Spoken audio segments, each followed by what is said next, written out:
నమస్తే, welcome to యోజ TV. 2024 ఎన్నికల్లో భారతీయ జనతా పార్టీకి ఆశించిన సీట్లు రాలేదు. వాళ్ళు చెప్పిన ఆప్కి బార్ 400 పార్ అన్న నినాదం పని వర్కౌట్ కాలేదు. దీంతో అధిష్టానం పార్టీలో ప్రక్షాళన చేసే పనిలో పడింది. అంతేకాదు వాళ్ళు అనుకున్న మ్యాజిక్ మార్కుకు 40 సీట్ల దూరంలో ఆగింది. దీంతో కేంద్ర కేబినెట్లో ప్రస్తుత అధ్యక్షుడు జేపీ నడ్డాను తీసుకోవడంతో కొత్త అధ్యక్షుడు ఎవరనేది చర్చనీయాంశంగా మారింది. జేపీ నడ్డా ప్లేస్లో మధ్యప్రదేశ్ మాజీ సీఎం శివరాజ్ సింగ్ పేరుతో పాటు కిషన్ రెడ్డిల పేరు వినిపించింది.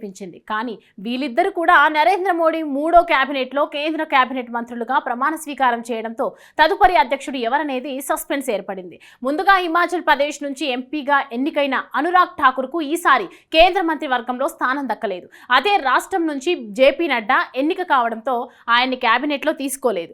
దీంతో బీజేపీ కొత్త అధ్యక్షుడిగా అనురాగ్ ఠాకూర్ పేరు వినిపించింది. కానీ ఎందుకు ఆయన్ను వద్దనుకుంది అధిష్టానం? తాజాగా బీజేపీ జాతీయ అధ్యక్షురాలుగా వసుంధరా రాజే పేరు వినిపిస్తోంది. అధిష్టానం ఈమె పేరు కూడా పరిశీలిస్తున్నట్లు తెలుస్తోంది. అయితే 1984లో రాజే రాజకీయాల్లోకి ఎంట్రీ ఇచ్చారు.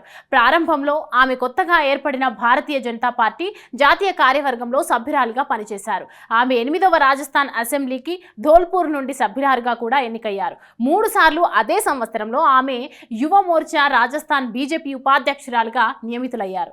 రాజస్థాన్ ముఖ్యమంత్రిగా కూడా పనిచేశారు. అంతేకాకుండా పార్టీలో ఆమెకు ప్రత్యేక స్థానం ఉంది. కానీ గత ఎన్నికల్లో గెలిచిన తర్వాత వసుంధరను దూరంగా పెట్టి భజన్ లాల్ శర్మను ముఖ్యమంత్రిని చేసింది బీజేపీ. దీంతో ఆమె వర్గీయులు బీజేపీపై ఒకంత అసంతృప్తిగా ఉన్నారు.